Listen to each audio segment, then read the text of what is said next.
ගතත් වේදනාවෙන්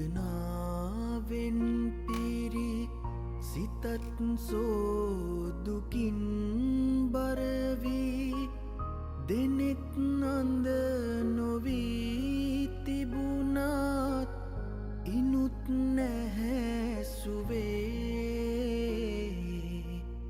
කනත් බිහිරිවී නැතිමුත් අමුත්තක් වෙලා නැහැ කිසි එහෙත්නින් හොඳක් ආයි මගේ යාළුවනේ ඉතින් පසේ ව්ලොග් එකට ඔයාලා සාදරයෙන් පිළිගන්නවා.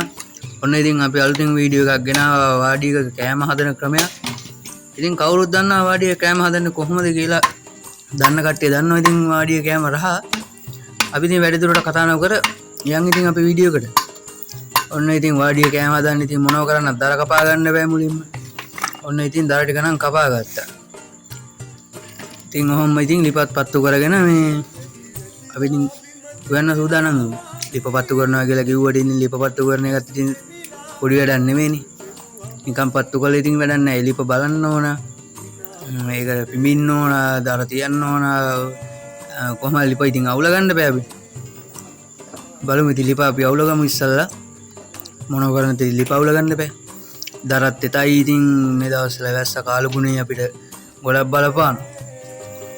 සයිට් එකක් කියන්නේ සයිට් එකේ ජීවිතය කියන්නේ ආයෙ වෙනස් අත්දැකීමක්. ඉතින් සයිට් ගැන ඉතින් ගොඩක් කට්ටිය දන්න ඔය මේෂන් වැඩ කරන කට්ටිය සැටලින් පැත්තින් ඒ වගේ වැඩ කරන කට්ටිය ගොඩක් දන්නවා ඉතින් කොහොමද සයිට් ජීවිතය කියන්නේ කියලා. ඒ අත්දැකීම ඉතින් ගොඩක් වෙනස් යාළුවනේ.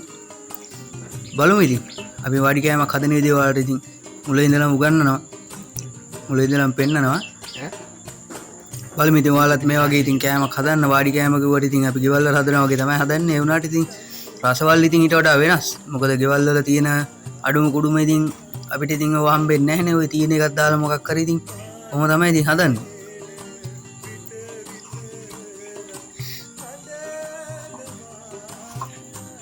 ඉතින් පත්තු වෙන්නේ ඉතින් පොල් කට්ටක් එහෙමත් දැම්මා. ඉතින් අපි හදන්නේ හාල් ටික හොද ගන්න කියලා. හාල් ටිකක් දාගත්තා. ඉතින් ඔය ඉස්සර හාල් සේරු කෝල සේරු නැහැ. ඉතින් අපිට ඔය තියෙන්නේ ඉතින් පිඟානක් අරගෙන ඉතින් හාල් ටිකක් දාගන්නවා. මේ හාල් ටිකක් හොද ගන්න දැන් අපි ටැප් එක ගාවට ඇවිල්ලා හාල් ටිකක් හොද ගන්න හදන්නේ.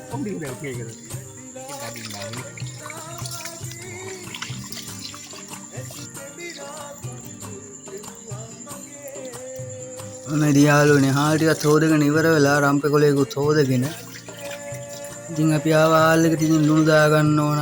අද ඉතින් වෙනස් කෑමක් අන්ද ඉතින් කහ චුට්ටක් එහෙම දාලා හාල් එකට ඉතින් රම්පේ කොලයක් දාලා එහෙම තමයි ඉතින් බත් එක හදා ගන්න හැදුවේ.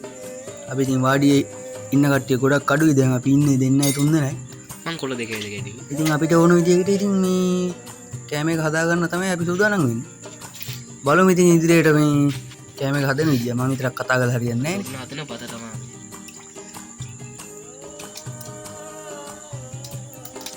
හරි ඉතින් ඔන්න බත් එක ලිපේ තියාගත්තා. අපි ඉතින් අනිත් ඒවාට ඉතින් අනිත් වැඩ ටික සූදානම් කරගන්නවා. හන්ද ඔන්න ඉතින් පොල් ගෙඩියක් අරන් සුද්ධ කරලා බිඳලා අපි ඉතින් පොල් ටිකක් ගාගමු.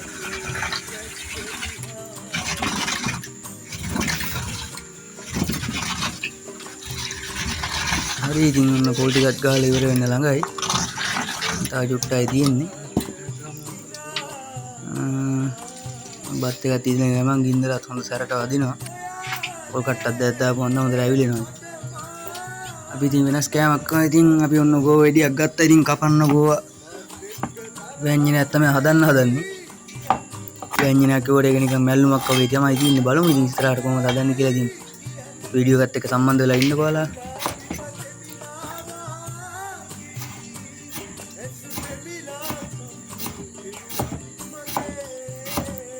අපි ඉතින් ගෝ ගෙඩිය චූටියට කපා ගන්න ඕන. හීන් වෙන්න කපා ගන්න ඕන. ලොකු ලොකු කැලේ දාන්න බෑනේ. ඔය පන්නත් බෑ.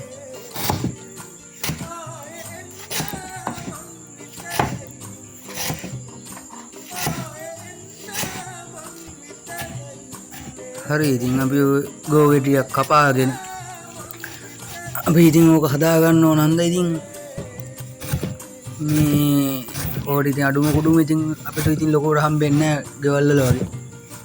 ඔය ඉතින් අපිට හම්බෙන දේවල් වලින් ඉතින් වාඩිය කෑම කියන්නේ ඉතින් තියෙන දේවල් වලින් හදාගෙන කන දේ තමයි වාඩිය කෑම.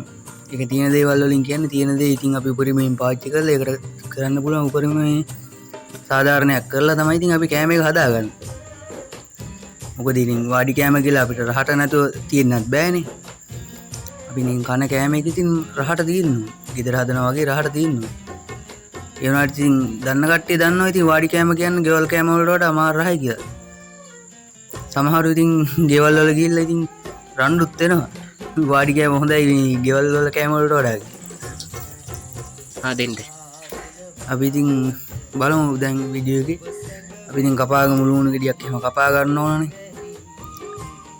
හැම ව්‍යංජනයකටම ඉතින් ලුණු ගෙඩියක් අනිවාර්යෙන් කවුරුත් දානවනේ.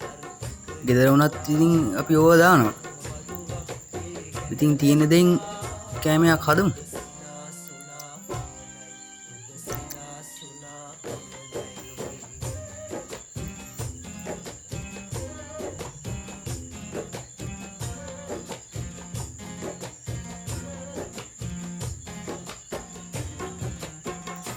අපිට ඉතින් ඔය චෙෆ්ලා වගේ උයන්න බෑනේ කපන්න කොටන්න ඉතින් අපි දන්න විදිහට තමයි ඉතින්.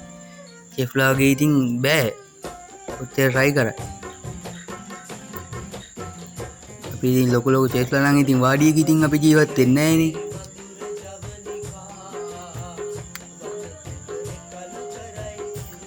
අපිට ලුණු වගේම ඉතින් සුදු ලුණුත් ඕන හැම දෙයකටම. අපි ඉතින් සුදු ලුණු එළිය සුද්ධ කරලා අරන් තලාගෙන මේ ටිකත් ඉතින් අපි එකතු කරගමු. දැන් නම් බත් එකත් හරි වගේ. බත් එකත් කහ පාට ලස්සනට තියෙනවා සුවඳකුත් එනවා. බත් එක ඉතින් හොඳට ඉතින් බෙරි වෙනවා වැඩි හන්ද ඉතින් පොඩ්ඩක් හැඳි ගන්නත් එපා. ඒ වුණ සුදු ලුණු ටිකත් කපාගෙන ඉවරයි. ඊළඟට අපිට සෙට් වුණා හොඳ නයි මිරිස් කරවල වගේ. කඩේට ගිය වෙලාව කඩේ නැන්ද දුන්නා නයි මිරිස් වගේ. ඒ ටිකත් ඉතින් අපි කපා ගත්තා හීනියට. ඒ නයි මිරිස් නම් මාර සරයි. ඔන්න ඉතින් අපි බත් එකත් බාගත්තා. බත් එක බාලත් ඉතින් කූරු ගන්නවා නැත්නම් ඔක්කොම බෙරි වෙලා ඔක්කොම එකට ඇලලා දිනවනේ බත්තට. කණේ ඉතින් පොඩ රහට කන්න එපා. බත් එක ඉතින් ලස්සනටම තියෙනවා. ඔන්න ඉතින් අපි කපාගත්ත ගෝව වලට දාගත්ත ලුණු ටික. ඊපස්සේ එකතු කරගත්ත කහ ටික. ඒ ටික එකතු කරලා ඉතින් අපි ඉතින් අර ගාගත්ත පොල් ටික එකතු කරගන්න ඕන මේ ගෝව එකට. පොල් ටික එකතු කරන ගමන් ලුණු කහ ඔකට ඉතින් තව අඩුම ගොඩක් මදි. ඔක එනසා ලැටයක් ඊට පස්සේ කරාමු නැට්ටක් වගේ පොඩි පොඩි තව දේවල් දාන්න තියෙනවා. ඉතින් ඒවා ඉතින් අපිට නෑනේ අපිට ওই තීන එකෙන් තමයි ඉතින් අපි හදන්නේ. ඉතින් ගෝව ටික හොඳට කලවම් කරගෙන අතින් අත හොද ගන්න හොඳට. නැත්නම් ඔය අතේ තියෙන ජරාව නම් ඔක්කොම ගෑවෙනවානේ. අත හොදගෙන ඊට පස්සේ ගෝව ටික හොඳට කලවම් කරගෙන ඊට පස්සේ තාච්චියක් අරන් ඉතින් ඔන්න ලිපේ තියාගත්තා අපි. ලිපේ තියාගෙන දර දෙතහන් ඉතින් ලිපපත්තු වෙන්නේ නැහැ හරියට.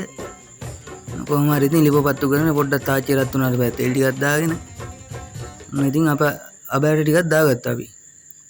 ඊට පස්සේ ඔන්න කපාගත්ත ලුණු ටිකක් දාගත්තා. සුදු ලුණුත් එකතු කරනවා. ඊට පස්සේ ඉතින් ඔන්න චුට්ටක් ඉතින් හැඳි ගෑවුවා.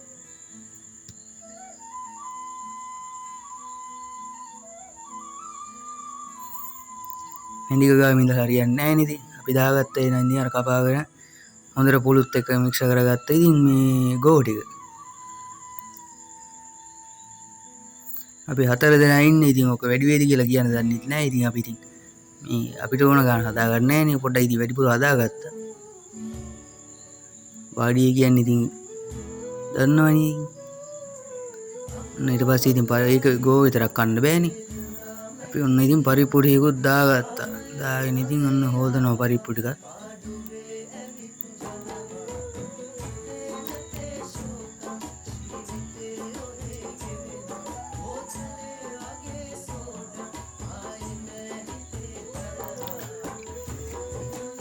ගෙදර අම්මලා නම් ඉතින් ওই පරිප්පු හදන විදියට මේ නෙමෙයි අපි හදන්නේ අපි හදන පරිප්පුව නිකන් අමුතුම වෙනස් ක්‍රමයකට අපි හදන්නේ අද. ඉතින් ගොඩක් කට්ටිය දන්නවා එක එක විදිහට පරිප්පුව හදන්න මේ ක්‍රමෙත් බොහෝ කට්ටිය දන්නවා ඇති. බලමු ඉතින් අපි වෙනස් පරිප්පුවක් හදන්න හදන්නේ. බලමු ඉතින් ඔන්න මේ කුඩු 3-5 මිශ්‍රණයක් එකතු කරගත්තා. දැන් ගෝවයත් හොඳ ගානට ඇවිල්ලා තින්නේ. ඔන්න ඉතින් ගෝව එකත් බාගත්තා. එතකොට හරි. එතකොට දෙකක් ඉවරයි. බත් එකත් හැදුවා ගෝව එකත් හැදුවා. ගැටියට කියලා බලන්න තියෙදි කියලා එක දෙවෙනි. ඊට පස්සේ ඉතින් අපිට තියෙන්නේ පරිප්පුව හදාගන්න. ඔන්න ඉතින් පරිප්පුවක් දාගත්ත ඇතිලියට. දැන් ඉතින් පරිප්පුව රත් වෙනකන් පරිප්පුව රත් වෙලා ඉතින් පරිප්පුව උතුරන්න බෑට හොඳට තැම්බෙන්න බෑ. එතකන් ඉතින් අපිට ඉන්න තියෙන්නේ නිකන්. ඊට පස්සේ ඉතින් පරිප්පුව වහලා තියෙනවා. හොඳට ලිපට ගින්දර ටිකක් දාලා පරිප්පුව ඉතින් වහනවා. මේ දවස්වල ඉතින් දරත් එක්ක තමයි කරදරේ. මේ දවස්වල වැස්සනේ යාළුවනේ. වාඩි වල මිනිස්සුන්ට තියෙන කරදර ඉතින් ඕවා තමයි. අපි ඉතින් ඔන්න පරිප්පුවට උමනා කරන සුදු ලුණු ටිකක් දාගත්තා. තෙල් එක නරත් වෙලා නැහැ ඉතින්. ඒක හිතන්න එපා. ඊට පස්සේ ඔකට උණු සුදු ලුණු දෙකම එකතු කරගත්තාට පස්සේ ඉතින් පොඩක් කලවම් කරලා පරිප්පුවේ දාගන්නවා. ඉතින් ඔකට උමනා කරන ඉතින් කරපිංචා රම්පේ කරාමුණටි ඔය අනම්ම නම් නැහැ ඉතින් අපි ඉතින් තියෙන විදිහට හදනවා. ඔන්න පරිප්පුවක් දාගත්තා. එනිකන් අමුතු කළු පරිප්පුවක් යාළුවනේ.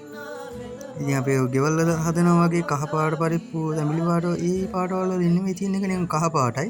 මේ කළු පාටයි. මේ ඉතින් ඔක මාර සුවඳයි චිකන් වගේ තනිකර. පාන් කන්න නම් නීව හොද්ද. ඉතින් ඔයාලා ගෙදර හදලා බලන්න අම්මට කියලා වල්ලා කොහොම හදනව නම් එහෙම ඔයාලා හදලා බලන්න ඉතින්. හරියනම් යාළුවනේ අපි යනවා පස්සේ වෝග් එක ඔයාලා දිගටම රැඳී සිටින්න. එහෙනම් ඉතින් අපි අලුත් වීඩියෝ එකකින් නැවතත් හමු වෙනතුරු එහෙනම් කට්ටියටම බායි.